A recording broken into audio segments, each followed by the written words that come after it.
ছেলের বিয়ের আগেই 50 জন গরিব নারী পুরুষের বিয়ে দিলেন আম্বানি।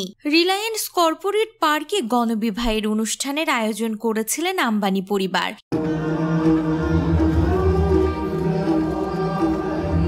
এই গণবিবাহ অনুষ্ঠানে হাজির হয়েছিলেন আম্বানি পরিবারের সকলেই। মূলত দুস্থ পরিবার যাদের বিয়ে হচ্ছে না এমন প্রায় 50 জন নারী পুরুষদের জন্য এই গণবিবাহের আয়োজন করেন আম্বানি। সেই অনুষ্ঠানে হাত জোড় করে ঢুকতে দেখা যায় মুকেশ ও নীতা আম্বানিকে।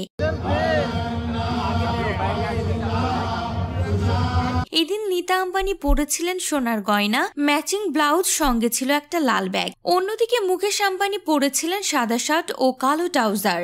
এদিন বরবধূর কাছে গিয়ে হাসি মুখে তাদের সঙ্গে কথা বলতে, শুভেচ্ছা বিনিময় করতে দেখা যায় নীতাকে। কখনো আবার কোনো নববধূর হাত ধরে হাসি মুখে কথা বললেন তিনি। আবার কোনো দম্পতি নীতার পায়ে হাত দিয়ে প্রণাম করলেন। আম্বানি পরিবারের এই মুহূর্ত দেখে নেট নাগরিকরা মুগ্ধ হয়েছেন। এদিন গণবিবাহ অনুষ্ঠানে শেষে নবদম্পতিদের আশীর্বাদ হিসেবে আর্থিক সাহায্যও দেন নীতা। সূত্রের খবর, প্রত্যেক দম্পতিকে মঙ্গলসূত্র, বিয়ের আংটি এবং পায়ের আংটি ও রূপোর অলংকার উপহার দিয়েছেন আম্বানিরা। এছাড়াও প্রত্যেক কনেকে 1 লক্ষ টাকা চেক নিজ হাতে তুলে দিয়েছেন আম্বানি।